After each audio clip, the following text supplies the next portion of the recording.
Hello and welcome to another STEM in a Box instructional video.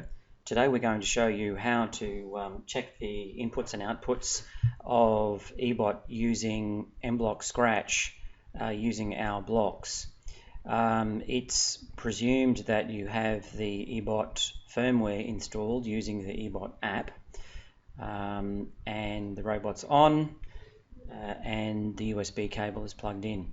Now we need to open up mblock Scratch, and first thing we need to do is when we're using ebot, we just need to tell mblock that we are using the mbot.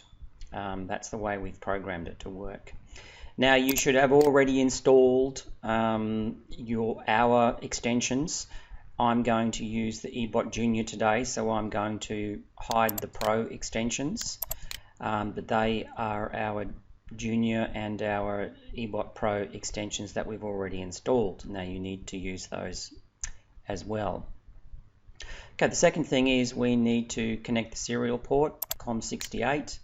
How do you know it's connected? It's got serial port up the top there in English. The second thing is that when you go to robots, it's got a green button there, and additionally you would have seen the white LEDs. We've programmed it to flash when it gets connected. So it's connected.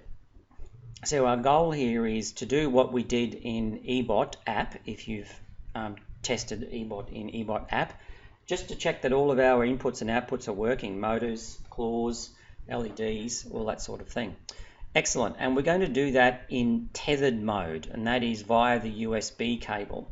In a separate video, we'll show you how to write a program which can test all of those things, but it's much easier and much quicker to do it in tethered mode, which is what we're going to do today.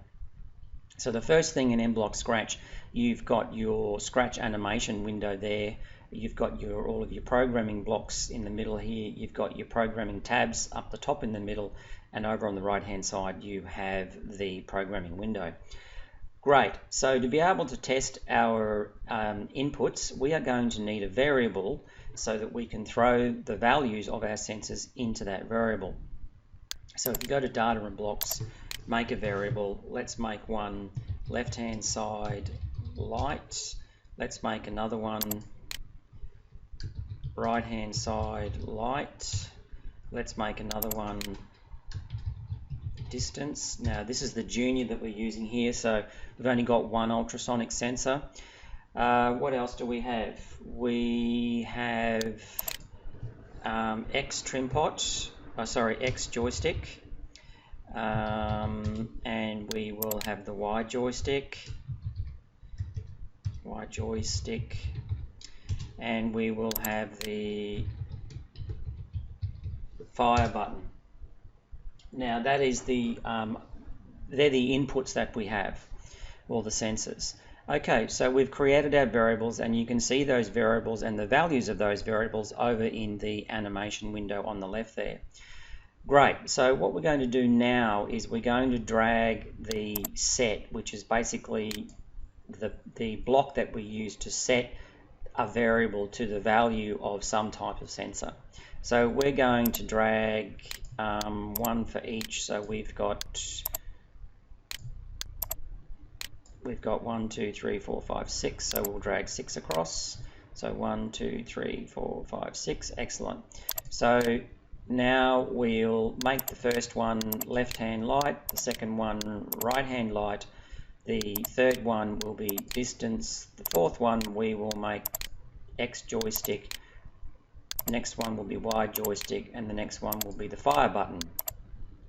Okay, now what we're going to do is that we're going to go and drop in to the value boxes on the right hand side the sensors that we want to read. Now I am not going to do that using the Arduino blocks, so I'm just going to hide that. We're going to be using our Junior blocks, which are just here. Okay, now so it's as simple as this. Left hand line sensor, we drop it in there. So this is the Aqua programming block is reading the value of that sensor, and so what we've just done there is that we've said I want Scratch to put the value of the left-hand line sensor from the robot into the variable called LHS light. So let's go get right-hand side light sensor, distance sensor, X joystick, Y joystick, and the fire button. Now we will need to do that more than once, so we'll need to go up to control, and we will need a forever loop, so we'll snap a forever loop in there.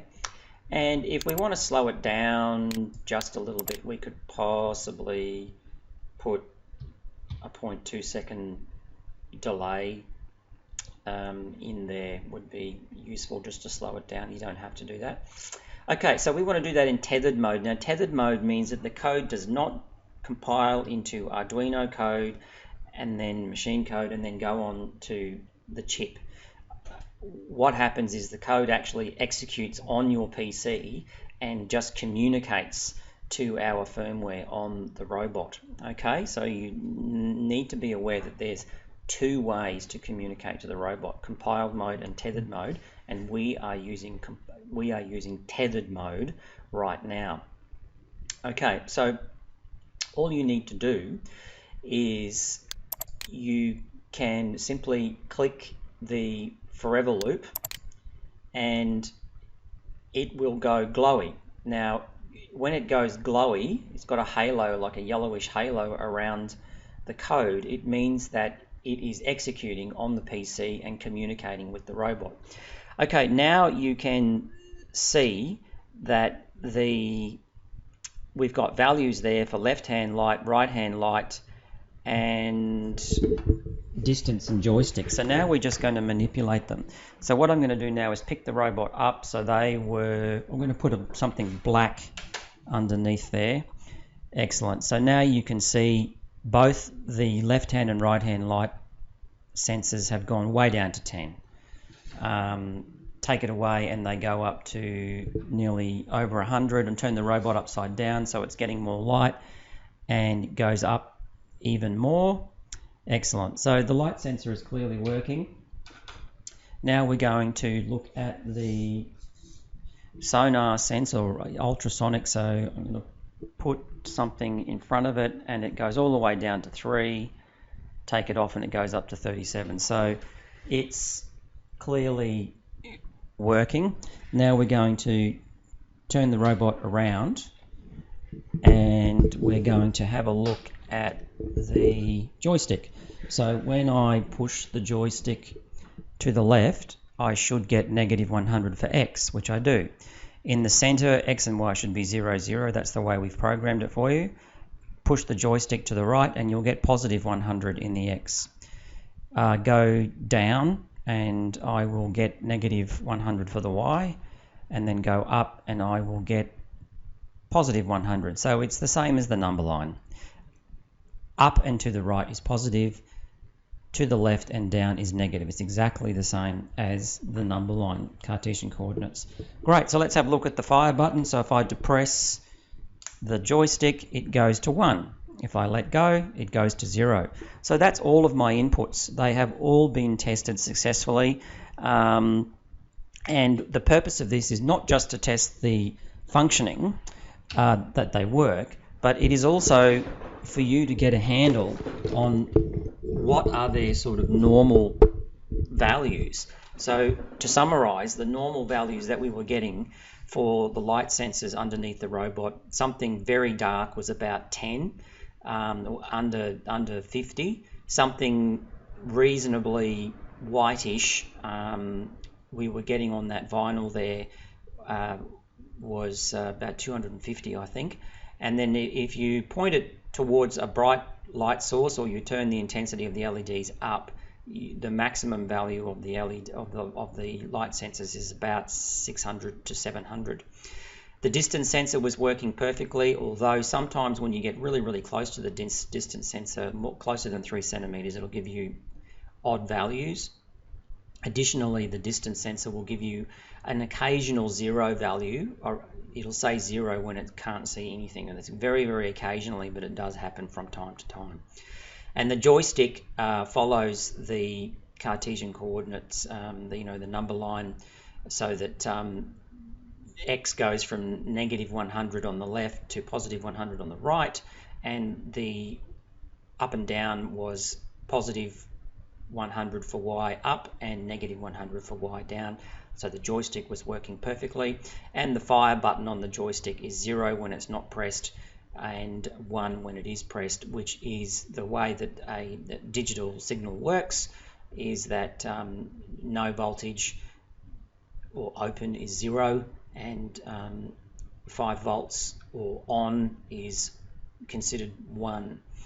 Okay, thank you very much. Now you know how to check all of the inputs for our ebot using mblock scratch and our ebot blocks. Now to get out of this now, to stop that code running, we just click it there and it no longer goes glowy. Thanks so much for listening.